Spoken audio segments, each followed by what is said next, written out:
Until recently, I had not heard of highly sensitive people.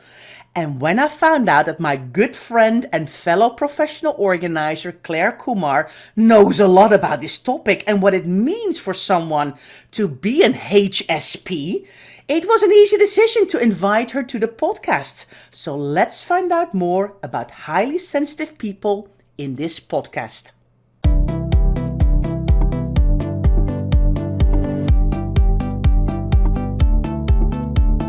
You're listening to the Declutter Hub podcast, bringing you tried and tested, no-nonsense tips and advice from the leading experts in decluttering and organising your home.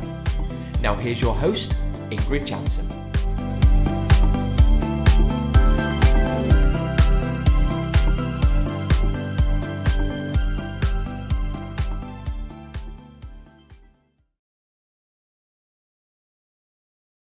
Hello and welcome listeners to podcast 166. I'm Ingrid. If you're a brand new listener, thanks for being here and don't forget to hit that subscribe button so you don't miss our weekly podcast.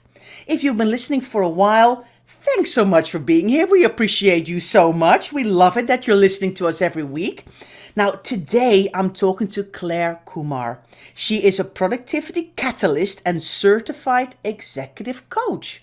And Clare helps professionals achieve sustainable performance, improving productivity and well-being while avoiding exhaustion and burnout. She draws on her superpowers as a highly sensitive person to be an engaging speaker and a very effective coach. Clare, you're just my friend, so I'm so grateful that you're here on the podcast, but I want to tell everybody what an amazing person you are and how much you know about this topic. So thank you for being a guest. Oh, it's my great pleasure. And it's part of my mission now to drive some awareness and understanding, because it was like a big light bulb went off when I realized, oh, I'm not the only one like this. So happy to share. I'm so delighted because I was honest with you before I pressed record. I said, Clare, honestly, highly sensitive people, I actually don't know anything really about it. So I'm really glad we're recording this podcast so we can share your knowledge, we can share your expertise, and we hope that there are listeners are going to be here going, that is me, or wow, I know somebody like that, or wow, I've never heard about this before. This is so interesting. So really nice to talk about this. And I think we need to actually start at the beginning. What is a highly sensitive person? Yeah, well, you might be surprised to know that it affects almost 1 in 5 people. So it's out there. And what it is, it's not a disorder. Mm-hmm. It's a trait. Just like you might think of someone who's introverted or extroverted. That's a way of showing up in the world that is very common, but just quite different, right? So we have different preferences. So high sensitivity affects almost 1 in 5 people. It was identified in the mid-90s by Dr. Elaine Aron. She's a psychologist. Her husband, Art Aron, is a psychologist as well. And he's the person that came up with the 36 questions you might use to build intimacy with someone. They're a power couple in their 80s, I think now. So they've been around a long time and have a lot of wisdom. So to get to what is a highly sensitive person, this is a trait. So it's basically that you have a highly sensitive, perceptive, responsive nervous system. And with that nervous system comes some strengths and superpowers, which I'll outline, and also some challenges. And it's like I said, there's not a disorder. There is something called sensory processing disorder, which is something a little bit more extreme where your senses really aren't working optimally and can really compromise your quality of life. But highly sensitive people, which is this trait is also known as sensory processing sensitivity. So there's nuance in the words. This is something that you can, once you identify it, you can really step into saying, I can use this to work for me. And here's what I need to do to make sure I take great care of myself and show up in the world. So there is an acronym Elaine uses called DOES or DOES, D-O-E-S. And it talks about 4 different ways of showing up that are really common in highly sensitive people. The first one, D, stands for depth of processing. So we are the people that will hear something, watch a movie, listen to a speaker, read the news, and we will have to think about it. It's not, we just notice it and we're on to the next thing. We are incubating that thought. We may be prone to overthinking and analysis paralysis. So there are ways each of these things shows up as a strength and also can get in your way. So D, depth of processing, that's the first one. O, overstimulation. So you can imagine if your nervous system is on all the time, you're that meerkat, for example, standing on its hind legs. The rest of your mob is sleeping, eating, chilling out. You're on high alert, listening, smelling, sensing whether there's a threat. And if you're a human being whose nervous system is always on, you can imagine that's a little tiring. So overstimulation is something that we have to be really careful about. And we need more rest. We need more periods in our day of rest and recovery. I'll tie this to the superpower, which is in the S of the model shortly, but overstimulation is something we have to be careful about. E is a beautiful one. It's two things. It's emotional reactivity. So we are people that while we're processing this information, our emotions can be triggered and will be quite reactive. This can, when it's expressed, be someone who's, like I was for many years, mind to mouth is too fast and I blurt out something and whoop, maybe I shouldn't have. That's happened so many times in my life. I'm still working on that. I'm giggling here. I'm thinking, oh, this sounds a bit close to home. That's me. Right? So yeah, incredibly reactive, right? Really responsive. And the other E that's part of this DOES model is highly empathetic.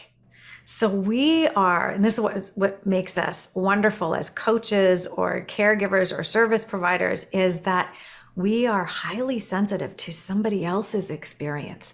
And so we will look at someone that needs help. So if you're helping people organize, you will, if you have this trait, look at someone that needs help and you'll be able to tune into what their struggle might be.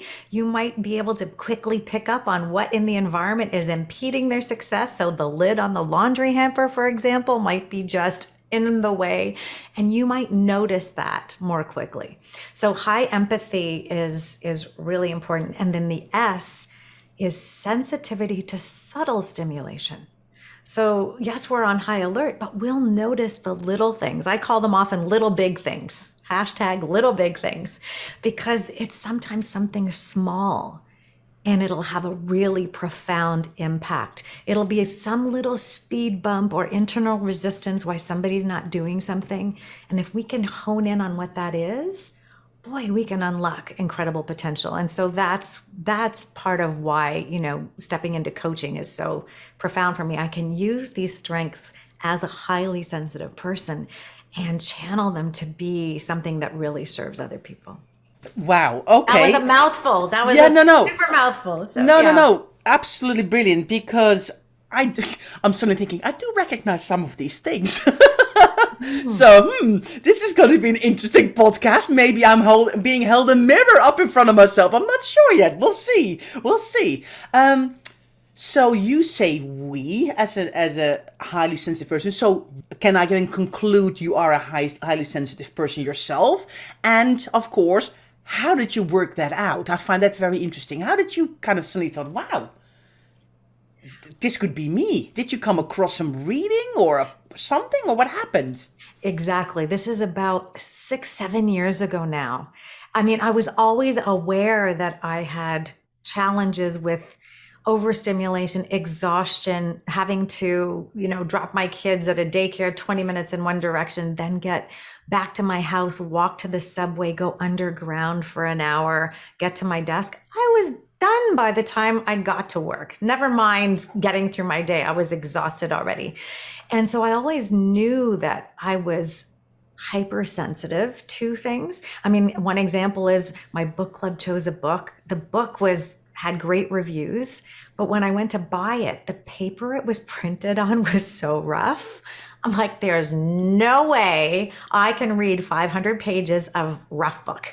So I was like, I'm out. I'll just read the next book. So it's like, it's things like that where you'll notice that the light in the room is on too brightly. You'll notice that, oh gosh, news stations here in Canada where I am right now, we have French and English language, right? And so if our politicians switch into French and I'm watching the English channel, they will have a translator come on. And what they're doing now is they're running the English track at a low volume underneath the thing while they're telling the Français on top. And I have 2 tracks come in, my brain shuts down if there are 2 tracks. And I'm like, where do you want me to look? Where do you want me to look? It's absolutely horrific. So I stumbled upon, and I don't even remember how, there's a body of work by Dr. Elaine Aron, who identified the trait. And there is a quiz, and anybody can take it. It's a free quiz on her website. The site is hsperson.com, 27 questions asking you things about how you sense things and how you might react. I answered 23 yeses out of 27 questions. And I was like, hold the phone just a minute. What is happening here? This is profound to understand that. And so I can show you, I still refer to this all the time. This is the Highly Sensitive Person book written by Elaine Aron. It came out in 1996. Being that now we're in 2021, yeah, she's published now the 25th anniversary, which I have to pick up, the 25th anniversary edition. So if you're looking for the latest one, get the 25th anniversary edition. I think it's got a yellow cover over in North America, not sure in the UK. But it's profound in helping you understand more about this trait and using it to your advantage. What we'll do, Claire, I love that quiz. I think a lot of people love a quiz. So I think we should put the link into the show notes. So if you go to declutterhub.com/166, you'll find the show notes and, of course, the audio file of this podcast, but we'll also put in the link. And if you're watching this on YouTube, then go and check out the show notes on the declutterhub.com website, and then we'll put the link in there. And if I can, I will also maybe see if I can link to the book or something, so we can get those resources in. Well, right on her website, hsperson.com, it'll have the book there also. Okay, so perfect. You can see, we'll do that, yeah. You can see it's Elaine's site, and I have so much respect for what she's done here. So yeah, you can find it all there. Perfect. So you did the quiz. You found out that you had like 23 out of 27 questions answered with yes. So I'm assuming like you were like seeing like angels going, I have found what I'm like. Or was it like a massive light bulb moment for you? It was this feeling of being understood. Yeah. It was the feeling of being understood. And that's why, and so it's interesting, right? So we met several years ago when I was giving a presentation in the UK, and I've embedded this topic in my talks for about 4 years now, talking about high sensitivity, because I think it's important to get the word out about this because it is so empowering on 2 levels. And the first level is it's, I hope if you're listening to this podcast now and saying, that could be me. What I wish for you is that you identify what you need and you feel brave enough to ask for it. So it might be from a snoring partner who's disrupting your sleep, or somebody who's watching television when you're trying to do something quietly. Would you mind wearing headphones? There's lots of things we can ask for. Could we dim the lights? If you go into a noisy restaurant and the music is so loud, you have to shout to your dining guest, can we lower the music, please? I don't want to have to shout. There's all kinds of things if we notice we can ask for. So that's the number one big opportunity. The second thing is my big mission is to really encourage people to help create a more tender world for the 20% of people who are not only with this high sensitivity trait, but also the people with ADHD, autism, PTSD, traumatic brain injury after concussion. There is a huge population that actually will benefit from a more tender world. And the invitation there is to think as a leader in the workplace, as a designer of a space, as a business owner creating a space for someone, what can you do to be more inclusive and not only sort of invite the best from the most, but not sacrifice or marginalize the most coming from some of the best minds that are out there. Okay. I'm feeling very inspired by this. So, we need to talk more. We need to talk more. So you also, because we were talking about preparing this podcast, of course, and you said we need to talk about neurodiversity as well, Ingrid. Yeah. So tell me, what would you like to share about that? So it's an interesting conversation, actually, because the highly sensitive person by many people is included as part of neurodivergent minds. There's a great book called The Divergent Mind by Janara Nuremberg that just came out last year. And she includes the highly sensitive person in that group, along with autism and ADHD and some of these dyspraxia, dyslexia, some of these other disorders, which she challenges the concept of too. But other ways our minds work. And highly sensitive people are definitely in that group. I feel you'll find a lot of some groups, especially in the UK that I've been talking to, we're not including highly sensitive people in it. There's a great professor out of Wales, Professor Amanda Kirby, and you can find her. She publishes a newsletter on LinkedIn, and she writes about neurodiversity quite a bit. And it's interesting because in some of her publications, HSP wasn't there, but her most recent post said, we shouldn't be fighting for inclusivity in this group. We actually need to understand it, I think, as a society. So if we look at something like autism and ADHD, we'll have mass understanding of those terms, and they apply to 2 to 5% of the population. And I'm talking about 20% of the population here, and the awareness is, I would say, under 5%. Yeah. So it's just, I think, as we strive to be inclusive as people and look at our diversity, equity, inclusion initiatives, thinking about neurodivergent minds and the highly sensitive person out there in the way you interact with people, the way you, if you're a business owner, and the way you share information, the way I'm going to curate a podcast on this to be thinking about the listener and giving them the best experience. All of that comes into a way of being and showing up that is really respectful and inclusive. Wonderful. I love that. I love that so much. So let's talk a little bit about the challenges and the strengths then that people who are highly sensitive have or are challenged by. I would love to know so much more about that.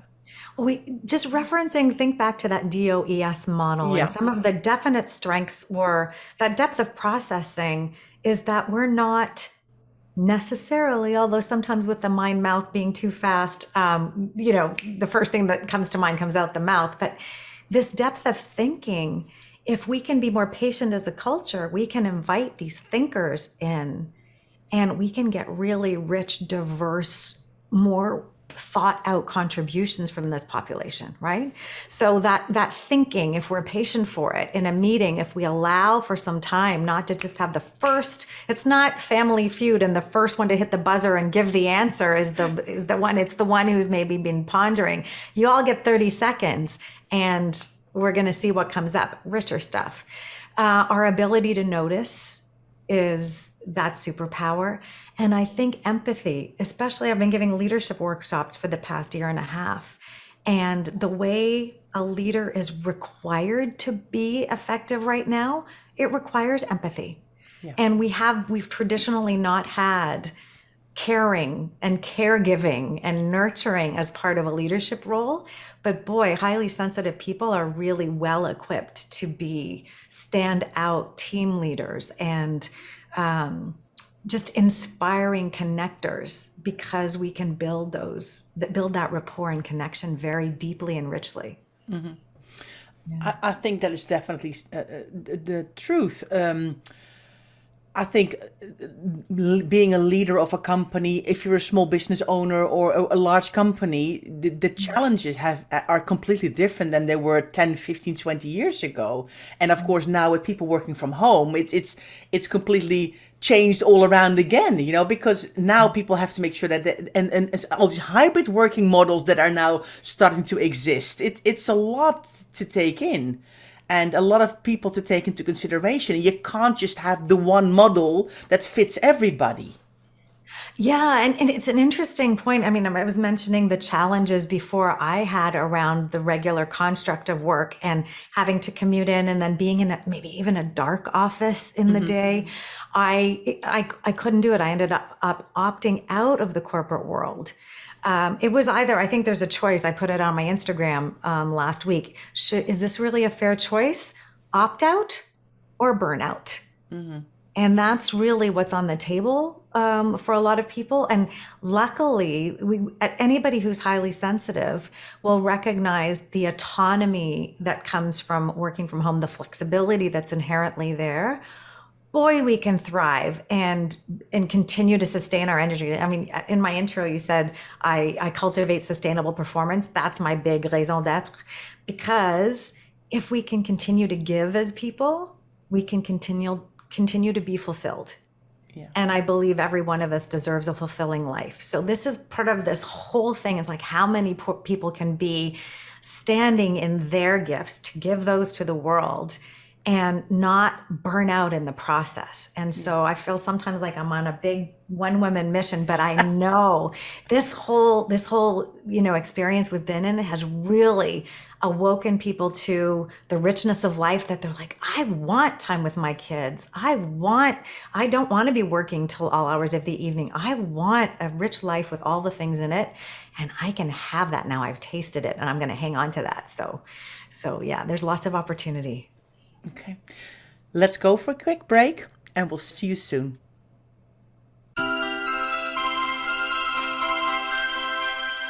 Hi, just a little break from this podcast episode to ask you a favor. If you love tuning in every week to listen to us talk all things clutter, then we would appreciate it so much if you could take 5 minutes out of your day to leave us a review. You can do it in your podcast player or on our website. It helps spread the word so that other people can kickstart their decluttering journey too. We're back. Thank you, Claire, so far for your insightful thoughts that you have. And during the break, I was ruminating a little bit about what you said. And it's not only people, I think, who work from home, because I was actually talking to one of my friends during lockdown, and she said that her daughter, who is in primary school at the time, was actually thriving by being home a lot more, and that she really struggled in the classroom with lots of other children all talking and chatting and doing their thing, and actually that she was, when she was at home, she was feeling much better. And the quality of work went up, her grades went up, she was feeling much better, she was feeling more rested, she wasn't so tired. Because I think that was around the time when I first heard about your Facebook group, and we're definitely going to talk a little bit about that. And I kind of pointed my friend in the right direction, and I went, wow, I found this Facebook group from my friend Claire, and she's all about highly sensitive people. And I suddenly started to recognize things that she's saying in the message that you put on a short WhatsApp group about your daughter, and you need to check this out. So it's not only adults, is it? It's not. It's absolutely, it's genetic. So it's going to be something that emerges from birth. You're going to be wired this way. And so the sooner we can understand it and be understood and have that optimal environment, it's so, so, so powerful. Yeah. So tell us about your Facebook group, Claire, because I think people who are interested in this topic could really benefit from joining your group. Oh, thank you, Ingrid. It's called the Happy Space Pod. And to find it, it's a Facebook group, but to get there easily, happyspacepod.com will take you right there. Okay. And the idea of this group is to be a supportive place for highly sensitive people who are interested in greater productivity and well-being. And the two are so tied together. You can't have great productivity without great well-being. So we have to take care of ourselves to be able to show up and to be able to offer those gifts to the world. So it's all content, and not just content from me. This is an invitation to be part of a group, which is like your group. You help each other. Yes. It's supportive. It's a positive place. It's a place to look forward to, where we can share struggles and we can work through things, but we're also sharing those little big things that we notice, and just invite support, exploration all around this theme of high sensitivity, with the notion of creating that rich, fulfilling life. Lovely, lovely. So definitely check that out. I can really recommend it. I dip in every once in a while and I think, oh, what has got Claire going on? So really well worth if you are interested in this topic. So, okay. So we've got a bit of an idea about highly sensitive people, the challenges, strength. We talked about does, and let's now connect it to decluttering and organizing. Because of course, this is a decluttering and organizing podcast. If you are a highly sensitive person and you've now realized by listening to this, what can they do themselves in their own lives when they look at their decluttering and organizing? Well, if you think first off around your environment and the visual stimulation it provides, if you're highly sensitive like me, you might have been naturally motivated to create order, to kind of dial down that visual noise in the space. You might feel much more calm with, this is an example of what I would do. I remember I went to university. I was 17 when I went, and I had clothes in my closet and I had colored hangers. And I thought, oh, I can dial down the noise a little bit by matching the blue shirt to the blue hanger. So it's things like putting your money in. So it might sound a little like OCD, I realize when I'm describing it, but it's the idea is you're making a calm or visually calmer world for yourself. And so that pertains to the physical space. It also pertains to our calendars, and it's about having enough breath in the calendar, just the way you need breath in a space to feel good, that it's not overwhelmed. You need breath in your calendar to allow for a nap to recover from sleep, to allow for that time of thinking, to process difficult news. You need extra time on the end of something to be able to transition to the next thing. And so anybody who's highly sensitive will need to think about how they structure their time and space for themselves, and then also how they interact with others. Yeah. So this makes me think, if somebody's now listening to us and thinking, wow, I am possibly a highly sensitive person, I'm going to do the quiz, I'm going to join the group, I'm going to do a little bit of reading. You might now realize actually all the clutter in my house is like so hard for me, because all the colors and the mess and the jumbles and nothing in order, and the books not being lined up, and having piles of random stuff everywhere. That can really be a trigger of not being happy, can it? That you think, as you're a highly sensitive person, you might think, oh wow, I actually hadn't realized that all the clutter in my house is actually draining the energy from me.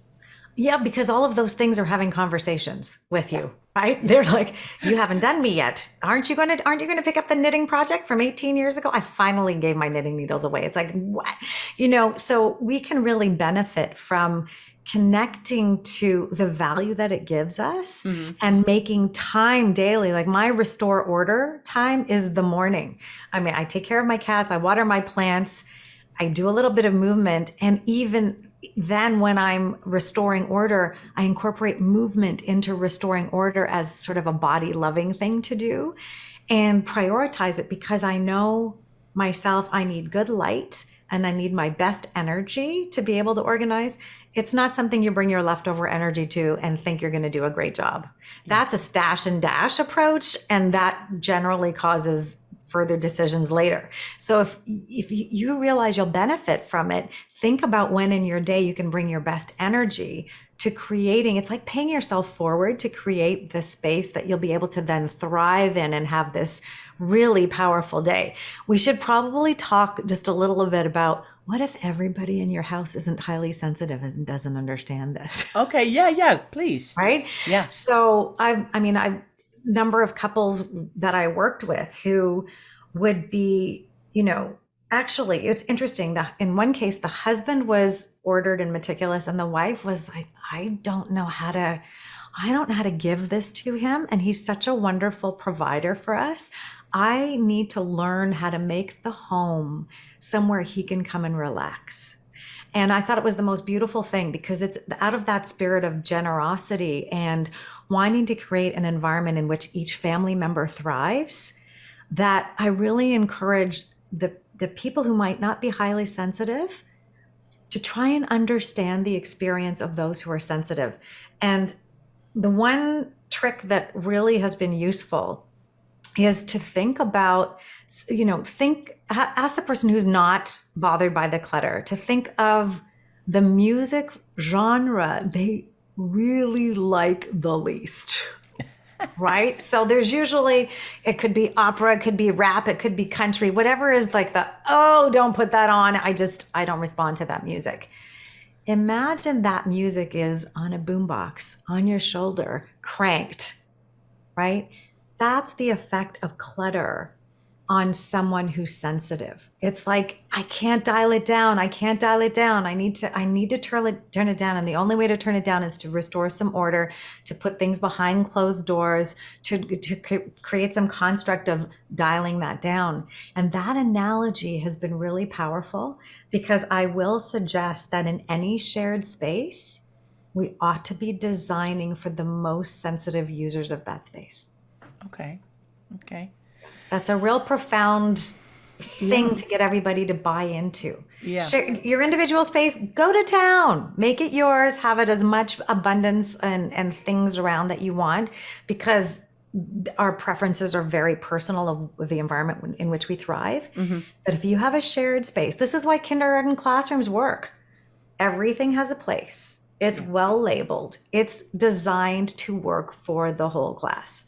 So that's something we can bring to our homes and say, yeah, I need this home to work for everybody. How can I make this comfortable for you? Yeah. And you already touched upon, it's not only the space, it's also the diary, isn't it? It's the calendar, all the activities that you put into your day. You need to have time for a breather. There needs to be time to be able to think about something. And we are, I think, now all so conditioned to cram as much in as we can, because we want to be busy, are busy, feel busy, but we never take the time anymore to just kind of go, this has been a really hard day. I need to have time in my diary to process all of these thoughts and these emotions and what's going on in my life. Exactly. And even to recover from the night which was challenged by sleep, by a fire alarm, by howling winds, by a pet, whatever it is, we need rest and recovery built in our day. As highly sensitive people, it is essential to build that into your calendar. And if you're parenting someone highly sensitive or partnered with someone who's highly sensitive, you need to think about accommodating that time and giving them that recovery, and not assuming that people think and act and want to structure and schedule the way we do. Yeah. I would love some more examples, because I think examples always, you talked about the pages of the book, that the paper was too rough. Somebody might be rolling their eyes now going, come on! But I can imagine that I have it with very loud, when a noise is in the wrong place. I'm like, can't do the background noise. So what else? Can you give us some other examples? Because I find it so interesting. Sure. I think about parallel parking, right? If I'm going to parallel park the car, there is no more radio happening. Yeah. Because I cannot take a weather forecast or like something and do all the things that need to be done to get that car safely in its spot, right? Mm-hmm. I used to drive with my kids, and if the driving was going, I noticed it was, a left turn into crazy busy traffic with no traffic light, I'd say tricky driving. And they would know to be instantly quiet, because they knew mom needed, that was not only the radio off, kids off in the back too, right? Because I needed to be able to use my brain, and I can't. And so, it's lighting as well. From other groups about highly sensitive people, if you're really interested in this, search Facebook. There are some other groups out there too with 40,000 people in them.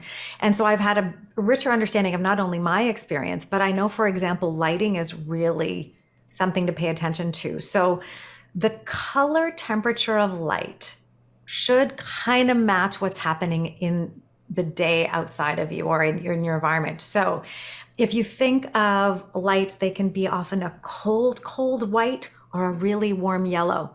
And you will have seen that a lot of the LED lights that have come into the world are super white. Yeah. And they work really well in daylight for everybody. At night, if you're going to have a white light in your space, maybe you'll be like me and it will trigger a migraine. So it's processed so my brain can't take it. I have to block it out. I now wear sunglasses if I'm in a space like that, even driving at night. And I will choose, my ring lights have color temperature adjustments so I can put yellow on at night. I put something called f.lux on my computer, which allows me to change the color temperature of my screen to warm it up at night. Not only is it not giving you then that blue light, which suppresses your melatonin, which is going to be bad for anybody who wants a good night's sleep, but for highly sensitive people, lighting is something we really can be really thoughtful around, and then also even advocate around us. Like my condo has put 4,000 Kelvin, which is cool white light, daylight. The daylight is 60, so it's kind of not intuitive. The lower the number, the warmer. The higher the number, the colder. Daylight is about 6,500 Kelvin. They put 4,000 in. And if you walk into that space at 11 o'clock at night, boom, it's like, it's not hospitable. It's not welcome home, come to your lovely space. It's like, boom, it's daylight. You want to be on task lighting. It's so lobbying and asking for and creating where you can, the soundscape, the lightscape, the clutterscape, all of these things, the textures, the aromas, everything. I was thinking that, yes, smell and probably fresh air and things like that probably count as well. Air quality, absolutely. Yeah. All of anything that's going to affect your senses, you want to pay attention to. Yeah. Absolutely. I mean, even balance, our sense of balance, you're going to want to pay attention. I don't want to be in the backseat of a car, because I will be not feeling very well in short order kind of thing. So it's all of these things. Once you know, you're like, oh, I can ask to sit in the front seat, or I can book the front of the plane, or I can book over the wing instead of the back of the bus, or what, there's all kinds of things we can do once we're armed with taking care of ourselves and taking care of those around us who we might be able to do as well. Then boy, there's a lot we can do. Yeah. And I think that is the perfect way then to close off this podcast, because indeed, if you take care of yourself and you feel better, you will get more energy, you will have a sense of well-being, you feel more ready to work on the clutter hotspots in your house when you've had a good night's sleep, when you feel rested, when you're not overly stimulated or suffer with migraines a lot. So I think it's such a win-win when you recognize that you are possibly a highly sensitive person, that there's loads of things you can do about it.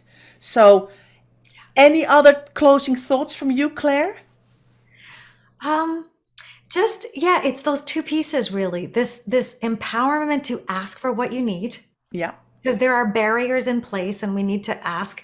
We need to feel like it's okay to ask. I talk about having not only psychologically safe spaces, but neurologically safe spaces. So let's see if we can't create those and influence the world to be a more tender place. Yeah.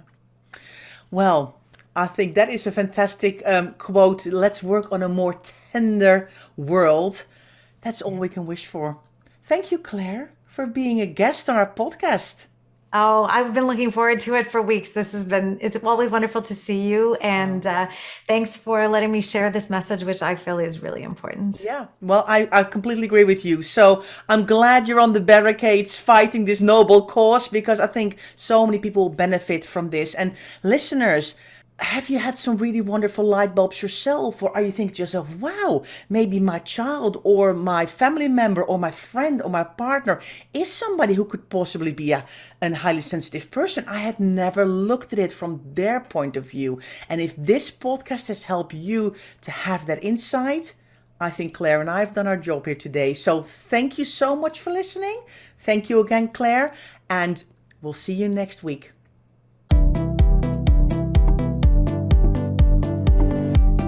Thanks so much for listening to the Declutter Hub podcast. Don't forget to subscribe to us in your podcast player so you don't miss an episode, and we'll see you next week.